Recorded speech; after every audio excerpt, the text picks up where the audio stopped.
All right, so let's look at the Epstein files. Okay,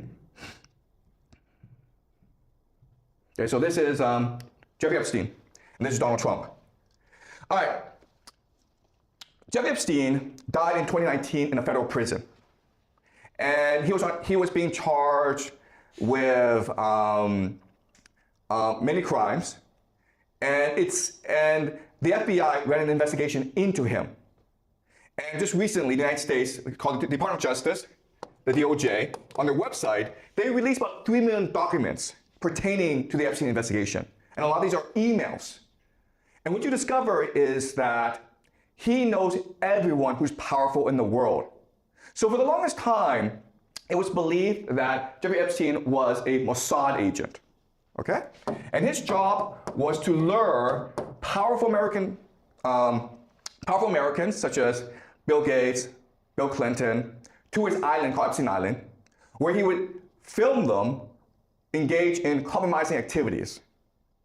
And then he would blackmail them, okay? And that was, for the longest time, what people understood to be Jeffrey Epstein's role. But then when you look at the emails, what you recognize is that, no, actually, that's what he did for fun. Actually, he made most of his money in arms trafficking and in money laundering. Also, Bill Gates wasn't going to Epstein Island to give Jeffrey Epstein money. Jeffrey Epstein, he went to ask for money. Think about this, okay? Bill Gates, once, before the wealthiest man in the world, he was begging Jeff Epstein for money. Think about that. All right? Okay, so let us look at who he is. Okay, this is Peter Thiel. Peter Thiel, as you know, is one of the wealthiest men in America. And Peter Thiel and Jeff Epstein are arranging a time to meet. Again, it is not Jeffrey Epstein seeking these guys out, they're seeking him out, okay? Elon Musk, the wealthiest man in the world, he's actually trying to arrange an appointment with Jeffrey Epstein. All right, why? Because Jeffrey Epstein says, I represent the Rothschilds. All right? Your money is fake. Your money is stock market money. Your money is an illusion. I represent real money, real power, real wealth. Okay? All right. The Rothschilds. All right. So Jeffrey Epstein is very close with the Rothschild family. Why? Well, this is Irena de Rothschild, one of the members of the Rothschild family. Okay? And in December 2018, okay, this is a year before he dies. All right. Jeffrey Epstein sends Aaron de Rothschild an email saying, hey, let me tell you something really funny. Harvard is saying that when Hitler was poor, he lived in a home, a charity home, that was financed by 3 wealthy families who are Jewish. And who are these 3 wealthy families? They're the Rothschilds, right? Then there are the Epsteins, me, and the Gutmans. So these 3 families, Rothschilds, Epsteins, and Gutmans, go way back centuries. All right? So Epstein is a member of one of the most powerful families in the world. All right? Now, Irena de Rothschild responds and says, oh, it's just a conspiracy theory, right? It's just saying that the Jews created Hitler. And Epstein gets angry at her and says, no, it's 100% true, man. Hitler was selling his clothes and already living in a shelter funded by Jews. Epstein, Rothschild, and Gutman, no conspiracy. It's really true, okay? The Epsteins, who are we? We're the Vienna bankers. All right? We've been around for the longest time. You Rothschilds think you're powerful? Well, we're powerful too. Okay? All right, let's continue. All right, so the FBI is running an investigation on Jeffrey Epstein, and they created a file on him. And there's a confidential human source, a spy basically, who they recruit to tell them who Jeffrey Epstein is and what his network is. And the FBI is sort of blown away by what they discover, okay? So, Amber, could you help me read, please? Okay, all right. All right, so I want you to start at the top, and it's very hard to read, okay, but try your best. Okay. Jeffrey Epstein was represented by Alan Dershowitz, okay? Alan Dershowitz is a Harvard professor. He's one of the most powerful men in America, okay? Alan Dershowitz. Keep on going. CHS remembered Dershowitz tell Alex Ocasio, U.S. Attorney of Southern District of Florida at the time, that Epstein belonged to both U.S. and Allied intelligence services. Okay, so In 2008, Epstein was arrested in Florida for doing inappropriate behavior, okay? And Honduras comes in and says, hey, you can't arrest this guy because he works for intelligence. Actually, the truth of the matter is, intelligence works for him, okay? Keep on going.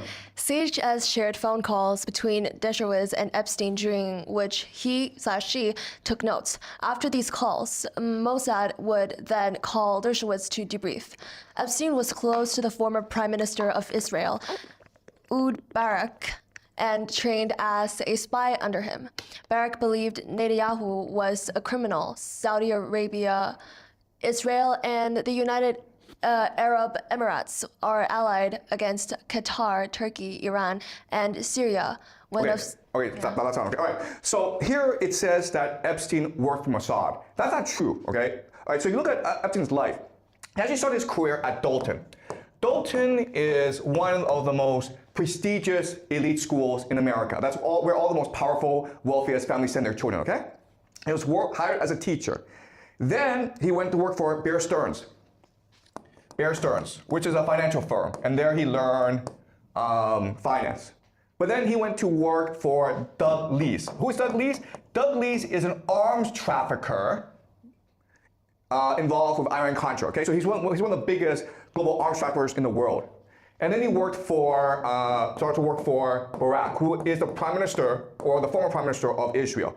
All right, so you're like, everyone's like, okay, well, it's because he sucks everything, and that's why he was being moved from one place to another, okay?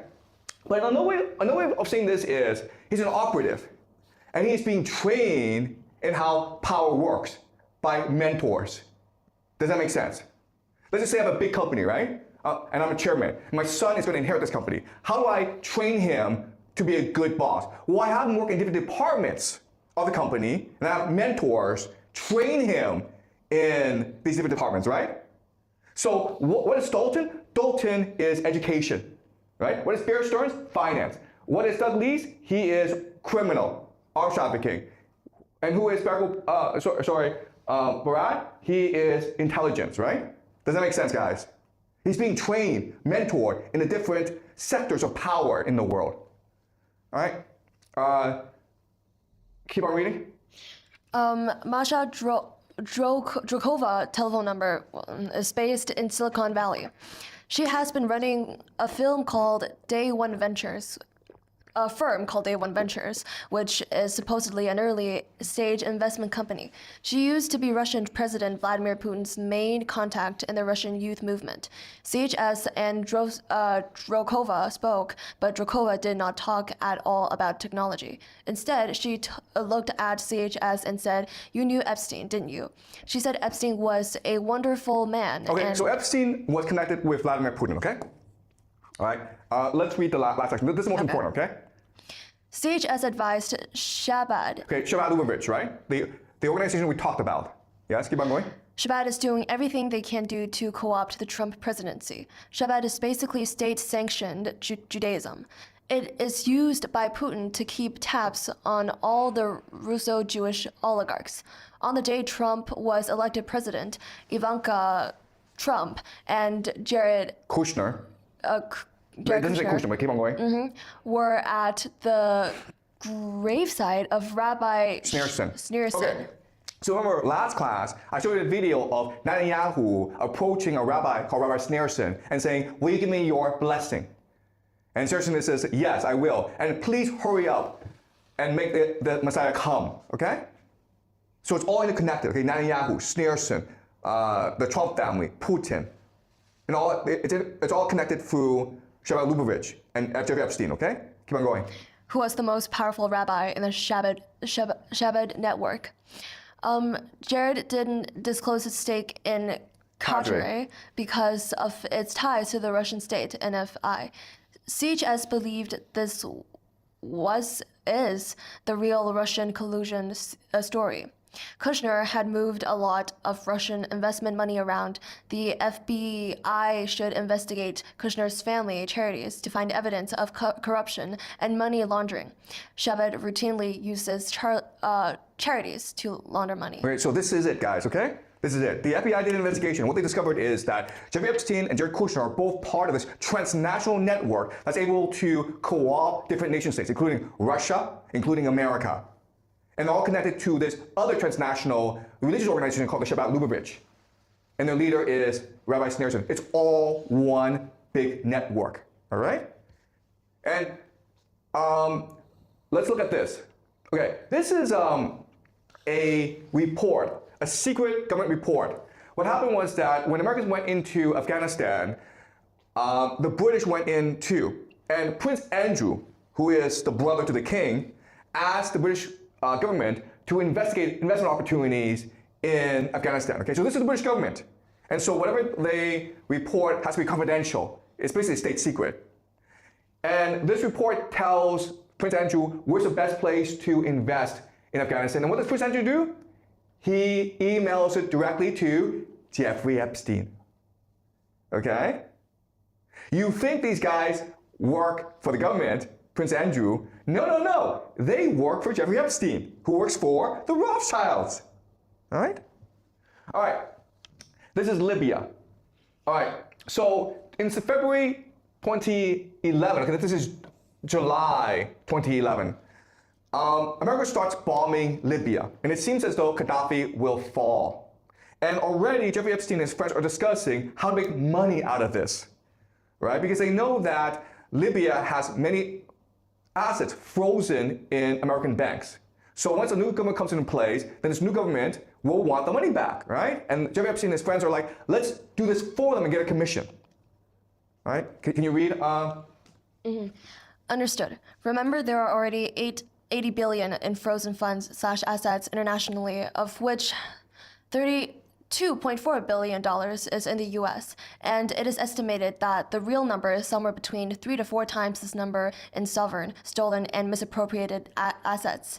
So if we can identify / recover 5% to 10% of these monies and receive 10% to 25% as compensation, we are talking about billions of dollars. But the real carrot is if we can become their go-to guys, because they plan to spend at least $100 billion next year to rebuild their country and jumpstart the economy. Also, remember, Libya is a rich country, as its population is 2 million less than the city of New York, and it has the 9th largest crude oil and natural gas reserves on the planet, and a literacy rate of almost 80%. Okay, do you guys understand what's happening, okay? These are parasites. They look at geopolitics and they're like, how can we take advantage of geopolitical events to make the most money for ourselves? All right? And you're like, okay, well, Jeffrey Epstein is gone. Oh, sorry, okay, all right. So something else I want to discuss with you is Bitcoin, okay? So this is a Guardian article that shows that Jeffrey Epstein was helping to finance the development of Bitcoin, all right? But not only that, I want to show you this picture. This happened in 2004 at Harvard, okay?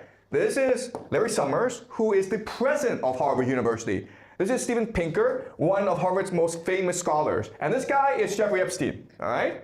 Who's paying for this dinner? Probably Jeffrey Epstein. And you're like, what is happening here? And again, I keep on telling you guys this. You think academia is about pursuing truth, doing research. No, it's not. It's about protecting and justifying the status quo. It's about providing a network for powerful people to meet together and to work together, okay? And the Jeffrey Epstein files reveals this, how corrupt academia and science are. It's all part of this huge transnational network. This grand alliance between science, crime, and intelligence in order to extract as much value from the world as possible, okay? These are parasites. And you're like, okay, how about Jared Kushner? Well, Jared Kushner's doing the same thing, guys, okay? This is Jared Kushner, right? Who's this guy? Vladimir Putin. What are they doing? They're discussing peace in Ukraine. Because what Jared Kushner is saying to Putin is, listen, I can negotiate, okay, I'm speculating, okay, I don't know, okay, but I imagine he's a real estate developer, so he's saying to Putin, hey, after this peace treaty happens between Ukraine and Russia, Ukraine will need to be redeveloped. So you should give opportunities to, you know, okay? Okay, so that's Russia. Then you go to Iran. This is Jared Kushner, Steve Witkoff, and the Omani foreign minister. And before the attack against Iran happened, there were these peace negotiations between the Iranians and Jared Kushner and Steve Witkoff, who represent the Americans. So this guy, Steve Witkoff, during the negotiations, went on TV and said that, oh, the Iranians are trying to they're trying to enrich weapons-grade uranium as soon as possible, okay? So what Steve Witkoff is doing is he's sabotaging the peace negotiations. These guys are negotiating with the Iranians not to create a peace treaty, but to create a justification for war. All right? Oh, and also, this is Jared Kushner. Sorry. Oh, crap. All right. This is Jared Kushner. This is Steve Witkoff, and this is Benjamin Netanyahu. What are they doing? They're discussing peace in Gaza. Why? Because after peace happens in Gaza, Steve Witkoff and Jared Kushner are going to lead a real estate team to develop Gaza into these luxury villas, guys. Okay? So this is how the world works. All right? But again, there's a problem with this system. All right? So, okay, well, this is the way the world works. Now, the question then is, okay, if this is the way the world works, and Jerry Epstein, Jared Kushner, and others are the real power in the world, and they represent the elite, how do we know this? Why is the Epstein files out in the government website, right? Why is it that you can go on the Department of Justice and look at all these things? Well, because there's a problem with this system. And it's this. This system is a parasite, right? So they are extracting value from the nation state. So other elites are asking themselves, why can they be the parasites, but not us, right? So what's happening is a civil war between the elite, these people, and the counter-elite, people who want to take the position and become the parasites, okay? And that's why we're seeing this conflict right now emerge in America.